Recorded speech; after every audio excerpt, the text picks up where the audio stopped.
Welcome, everybody. This is Hugh Massie, the CEO and founder of DNA Behavior International.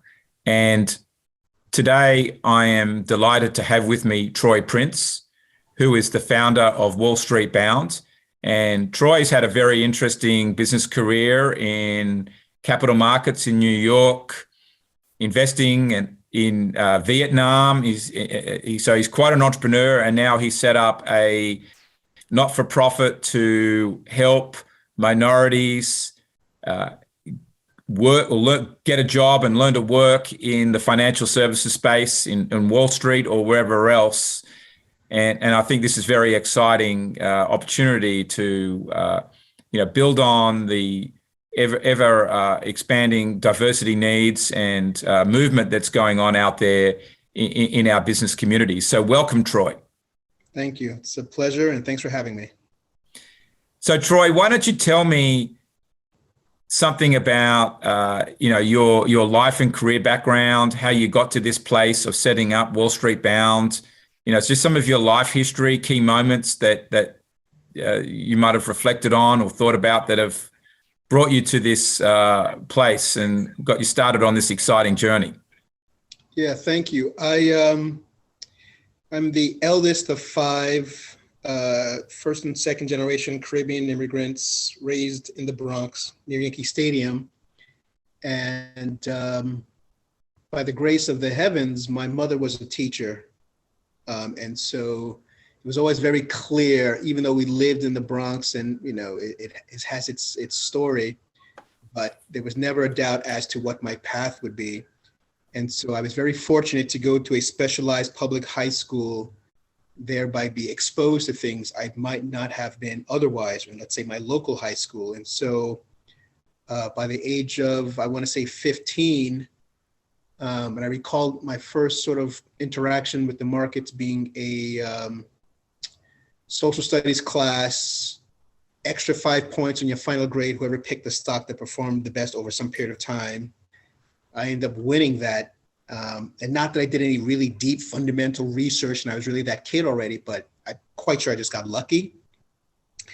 And then coincidentally, I remember having a friend in school, my age, 15 years old, who was already trading stocks. And I was like, wow, what the hell? Fast forward around that same time, actually before the fast forward, a book came out by the name of Jack Schwager, quite well known in our industry, called Market Wizards. It was basically a biography of some of the world's best traders at the time.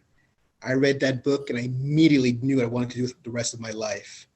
And so I graduated high school at 16, went to NYU Stern, and by the time I was 17, I was cold calling at Shearson Lehman. Wow. Yeah, so you were quite young when you left high school. Yes, a bit, yes. And what was your experiences like when you were, working on Wall Street? Interesting. In one sense, I was ambivalent to a lot of things. Being young, at that age and where I was in my mind, for a long time, I was proud, if not always. I took it as a badge of honor to be the only Black guy in the room. Yeah. And, it only was after a certain period of my career where I started thinking, scratching my head as to what's happening here. I tell folks I'm the eldest of five. Each of us has degrees. One of my sisters has 2 degrees from Columbia. And so this idea that other ones are not out there, I began scratching my head because, I might be okay smart. I might be, but, surely I'm not some, right tail statistical aberration such that there should not be more in the room with me. And so after some point, multiple firms, multiple countries, buy side, sell side, it just began to become obvious to me that Wall Street on its own didn't have the will or the ability to bridge a divide between the raw talent I know existed in my neighborhood growing up and the seats with the guys around me, in the $1 million paychecks. So if I understand that, you are a very gifted student, smart as far as trading is concerned, but there's a whole lot more to being successful on Wall Street and surviving inside one of these large financial institutions as a black man coming from the West Indies. Absolutely. You know, I'm born and raised here. And as I mentioned, my mother, first generation, she came here when she was 18, my father, second generation. But, you know, I'm old enough to know when resumes were still facts, for example. And I'm thankful forever, for example, that my name is Troy Alexander Prince. I absolutely remember the feeling walking into an office, the way I speak, and seeing that little shine in the lights where they weren't expecting a person to look like me. Or I absolutely know the idea of a resume coming through with a name that's difficult to pronounce, likely African, and somehow gets lost. You know, I was very fortunate. You know, my first job ever was teaching tennis right there in the Bronx. I found the love of tennis from my aunt. And in school, somehow I came across lacrosse. It wasn't like I was looking for these sports. Just, you know, it wasn't football, but it was physical. And so, you know, me being on the trading floor, the trading desk, and being a former tennis player, lacrosse player, you know, there's a conversation there, just the way I moved and I lived, but that's not a normal thing that others would have, but that plays into that story. And so I just began to put things together that a lot of it is just about presentation, the lived experience. And clearly, if you're not able to either have those experiences or relate to them, that's a barrier, regardless of IQ and everything else, of once you're sitting there to interview, of people saying, that's our guy. Because in your mind, your brain is saying, he's like us. You know, ability is one thing, but obviously you want to sit next to folks who you feel like fit in. And so it just began, you know, then it was immediately apparent to me that, like, okay, so clearly it's not just about IQ, ambition, hunger, talent. It's all that other stuff that when you put them together begins to open those doors. And that has to obviously be, what's the word, intentional. That doesn't just happen from having a kid from the Bronx who happens to be good in math. But I think if I understand what you're saying, and just backtracking a little bit, you had the IQ, you had the smarts to do this, you had the competitive drive. In a way, you said you were lucky because of your name, so it wasn't obvious. So you got in the door a little bit easier, and you're gifted at sports as well. You know, tennis, lacrosse. Coaching, training kids on that. So that gives you a higher level of confidence if you can play sports. I think that's one of the things that, you know, I've learned in my life is sports is very important to confidence, or some extracurricular activity that you've got. In a way, it builds your identity. But you still, Troy, had to learn how to conduct yourself once you were there. That's right. And I think this is the piece where you are headed to, is that somewhere there, it's your emotional intelligence. Once you're in the room, you are able to get through because of all the things we just talked about, but you still had to work with the white colleagues. That's right. You know, and so how was that part? You know, just interacting with them.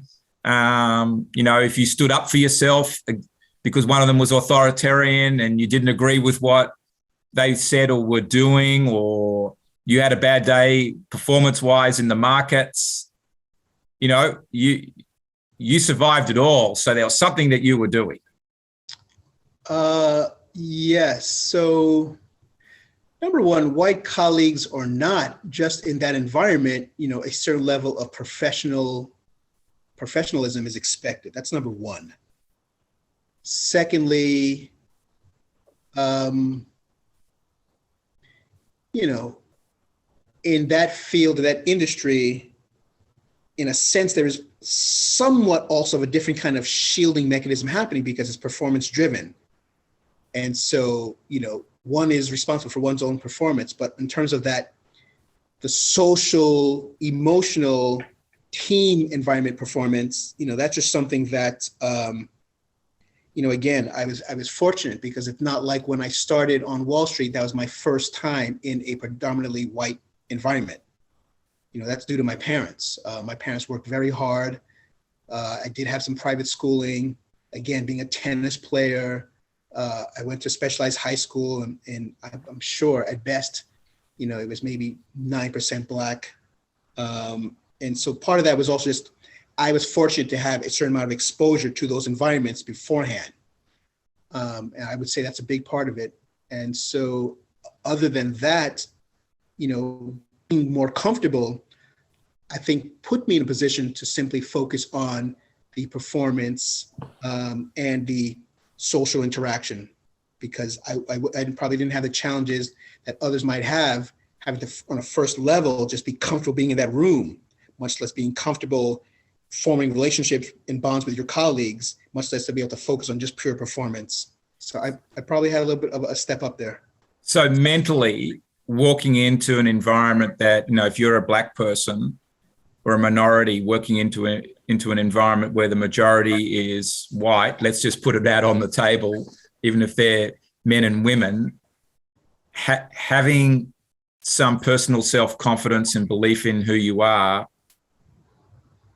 is very important, because how you show up and conduct yourself is really the key thing. And you've got to have the mindset that, I can do this, I can interact with everybody else and make it work. So you've got to walk in there feeling, okay, I'm not really a duck out of water. I can do this just the same as everybody else. And you've got to come in with that energy.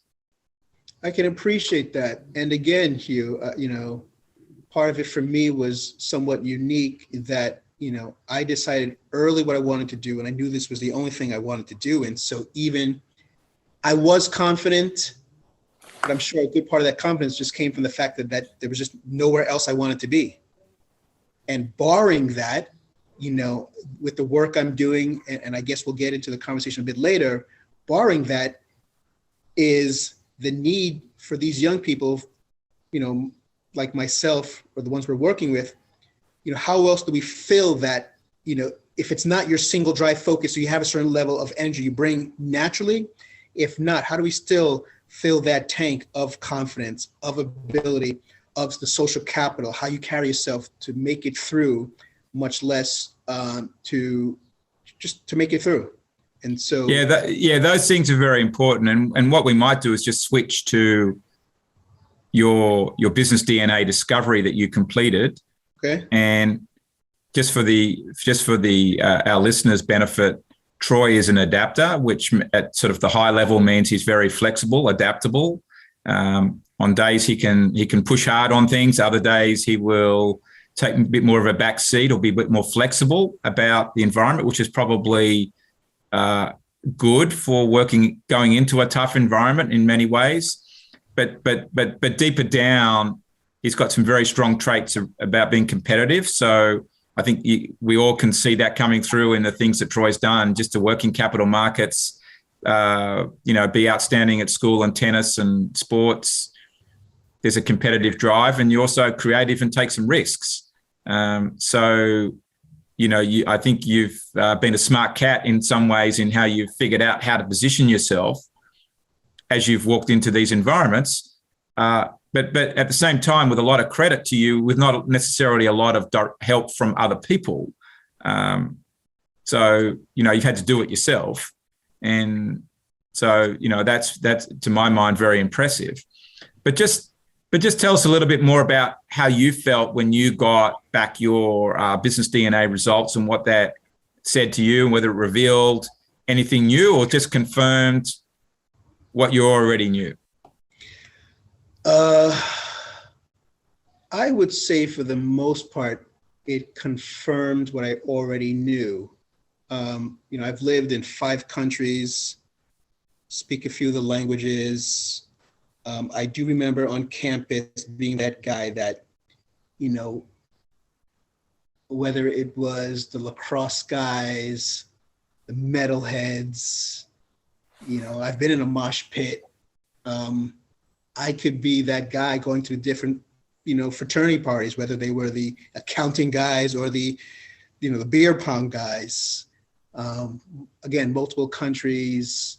I looking back, yeah, it makes sense that I could be that guy. And I always joke, even before I knew of my behavioral, my being an adapter, that I always joke, and I would always tell folks, you could tie me up, blindfold me, and drop me somewhere, and if there's a market, coconuts or whatever, I'm going to make my way. So it makes sense. Yeah, I think in a way you because you're an adapter, you know how to fit in, and you've had the inner confidence. That's how I'm hearing it. And the life experiences you had, whether it was the upbringing from your mum and dad, who obviously did a very good job, the education, sports, and the opportunities, but you've always known how to fit in with others, and that's what a lot of this is all about. And I imagine one of those 5 countries that you've gone and lived in is Vietnam. Would that be right? That's one of them, yes. And did you enjoy that? Enjoy, yes, but I wasn't there for my enjoyment, but that's another conversation.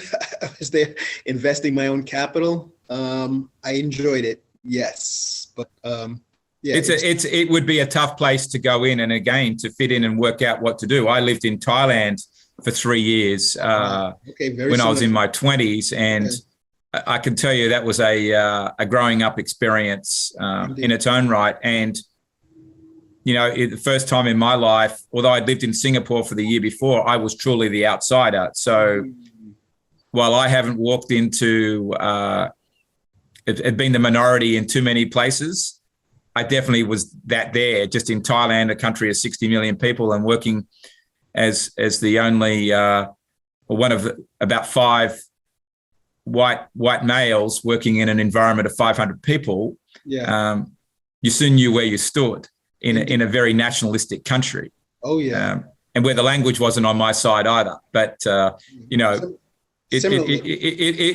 these things teach you lessons in how you've got to cope, which help in future life. But if we take Troy, all of these great experiences you've had, and now you're building Wall Street bound, you're helping minorities, get a working role in the financial services industry, whether it's in New York or somewhere else, and in a way trying to show them the path of what you need to do. Just tell me a little bit more about sort of how you see your identity and how you're going to show up in the future to lead all of these youths. Hugh, the way I think about it is, if not me, who? If not now, when? I'm a product of the Caribbean, born and raised in this country of opportunity. And, at some point I Googled the distance between my address where I grew up and the New York Stock Exchange. And it's something like it's not quite 12 miles. Humans jog that in an hour. On the train, it's less than an hour. But yet, the exchange and what it represents as the greatest economic engine mankind has ever known, my address, which is in the poorest congressional district in America, the 16th, how can that be? Yeah. And that is the driving idea of so close, yet so far. And again, if not me, who? If not now, when? And the recognition that, it's not rocket science. There's no secret level of higher order math required to enter and succeed in this space of $1 million paychecks. And so why is it so limited? And so it just has always been, I've had this idea for 15, 20 years. And, narrowly, yes, it's careers on finance. But when you think about it in a broader sense, it is absolutely the idea of leveling the playing field, greater economic participation, and then what that can do for the communities that are under-resourced. Yeah, so, what really resonates for me is so close yet so far, the 11 miles. And I think what you're saying is like you were, the kids are there. They've got the raw material, but somehow the playing field needs to be leveled for them to get in. I guess that's a way of putting it. Growing up in that community, I know there's some raw nuclear power here, but it's not packaged, unless it's packaged in a way that the world can recognize it for positive additive energy. The world doesn't really see it unless you're in the community. And so it's this nuclear energy I'm trying to, if you will, package, and maybe the term comes across a little bit strange. That's just what comes to mind, and present in a certain way.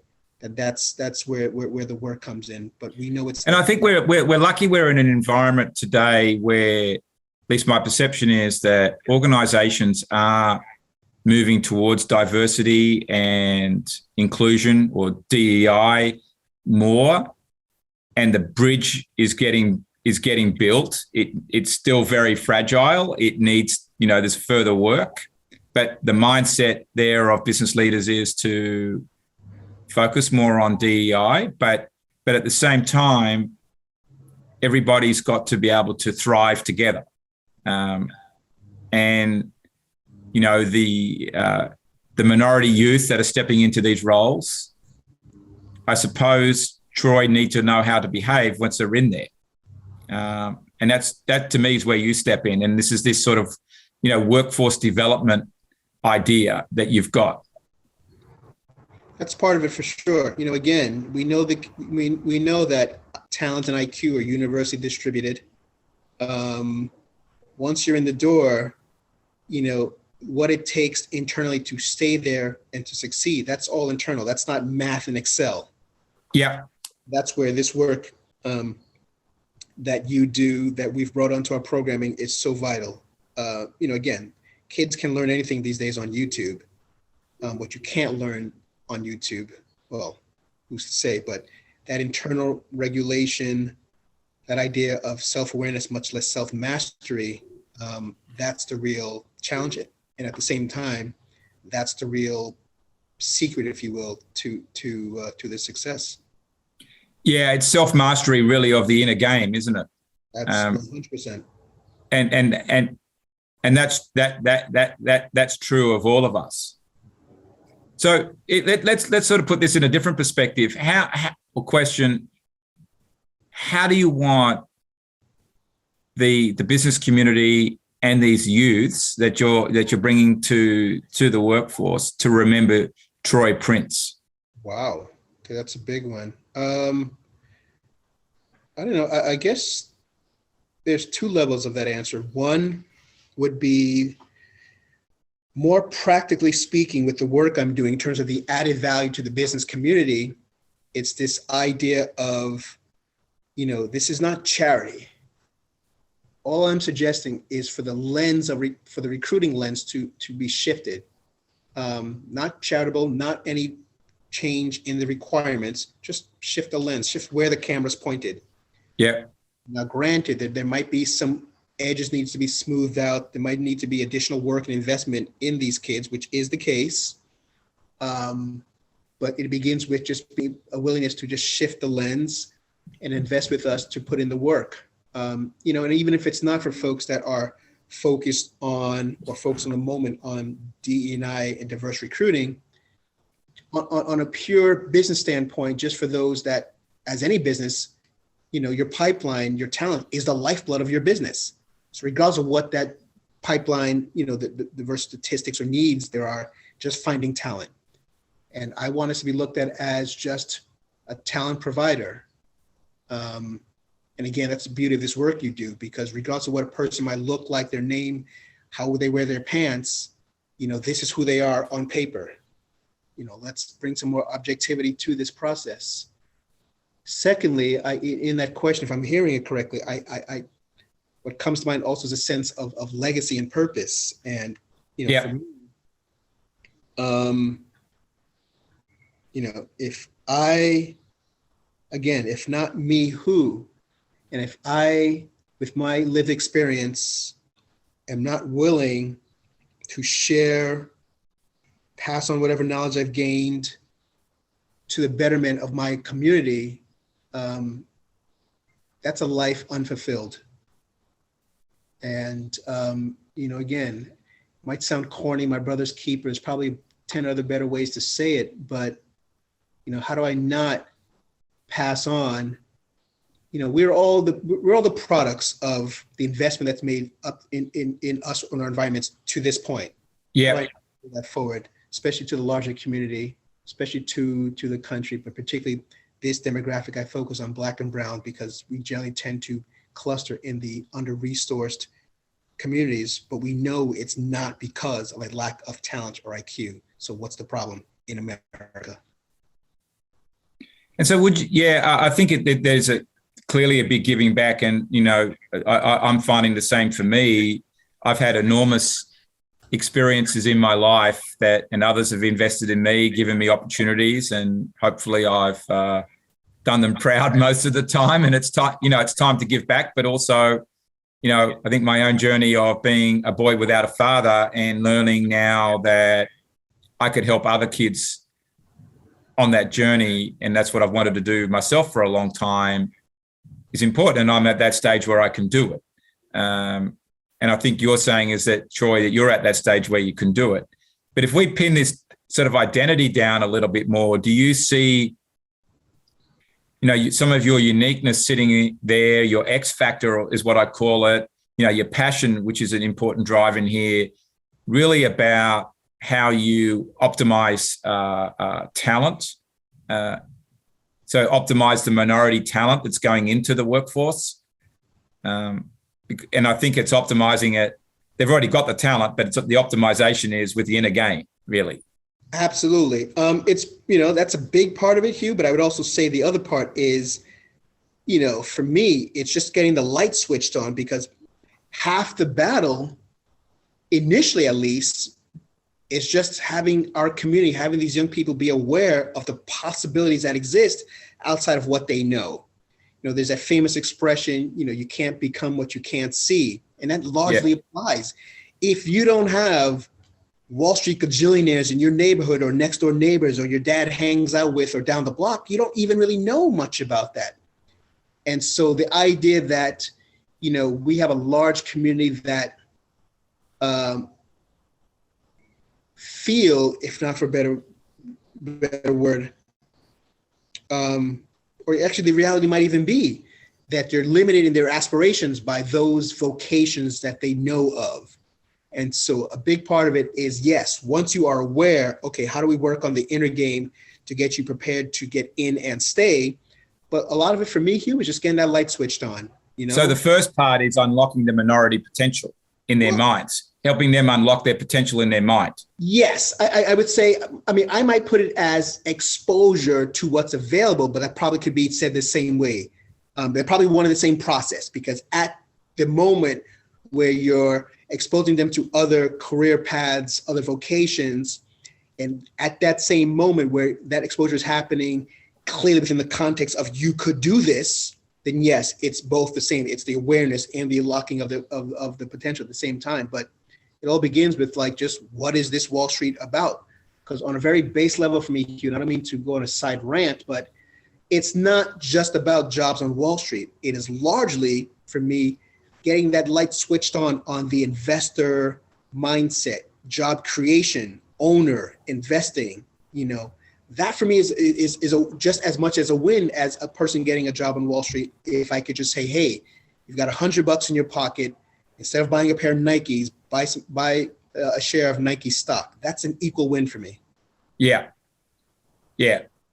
But I think I'm hearing a few things here coming up as we sort of we talk about this, is exposing the minority to opportunities, getting them to see their potential may be greater than what they think it is, or it could be in a different area than what they thought.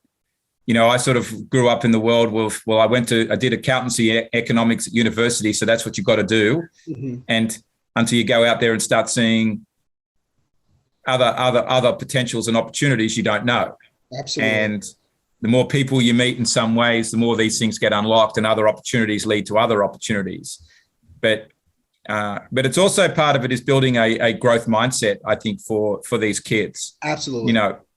So in a way, I could picture it as building the minority growth mindset, or building the growth mindset in minorities, probably is something would be quite powerful. 100%. And then it's actually showing them the opportunities where they could go in, and then optimizing, helping them optimize their talent. That's it. And I think that to me is the essence of what you're doing, Troy. I can live with that. It resonates. Yeah. So is there anything else that you would like to share with our audience? As sort of an insight, it could be insight, hot tip, book, movie, way of thinking, just something to wrap up this great story.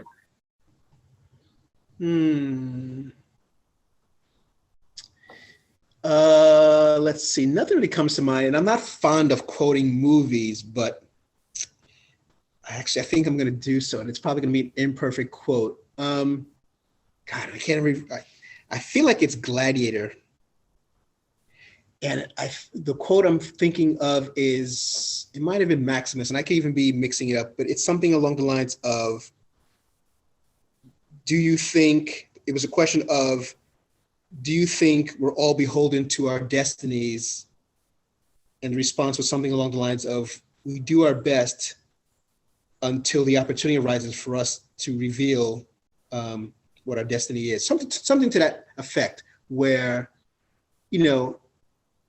are our lives predetermined, or do we do the best we can until a moment or a situation arises where that destiny, that path is revealed to us? And that's sort of an interesting thing for me always, in terms of that balance of how much of this needs to be accepted versus how much control do we have over our lives to affect our own outcomes. Yeah, and I think there's a journey of life discovery. You've got to start somewhere, and then keep your mind open and listen to the dreams and see where it takes you. And but always be in pursuit.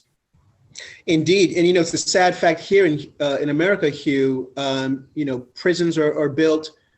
I read somewhere prisons or locations are scouted for prisons based on reading scores in certain areas. There's statistics out there, and I forget, it was the Bureau of Labor Statistics, if not the Fed, I forget, did a study on predicting life outcomes just based on your zip code. And that to me is terrifying. And that's what this is about, of, putting. Yeah, and I think that's where, as we wrap up, involving you more in the work we're doing with the Dream Smart Academy will be important. Greg Spencer there, Dr. Greg, has done a lot of work with kids, boys without fathers, which is something I'm interested in, because the literacy issues that come from that, in fact, obesity, and then there's also other behavioral issues that come that lead the kids going to prison, and they're on the downward track by the time they're 10 or 12. And wow. That's where the zip code predictions come in. But if you then go further and look at, okay, what's gone on in the family home, it's highly insightful. Yeah. And 46% of American families are facing that syndrome. So there's a lot of work for all of us to do in our respective areas to improve the odds and get these kids into the workforce and to use their potential. That's right. There's a lot to unpackage there, and the gauntlet on the table, or the dirty secret, is slavery here. So it's 400 years of unpacking we need to do. So there's a lot there. Unfortunately, it starts with our Constitution in America, and that's and how that was formed. That's a lot of the root of the problem, I'm afraid. But we can nevertheless work on it, and we've got getting more people conscious, and more you do out there, Troy, in being a leader, and I do, the better we can do. Same to you. So thank you for spending time with me.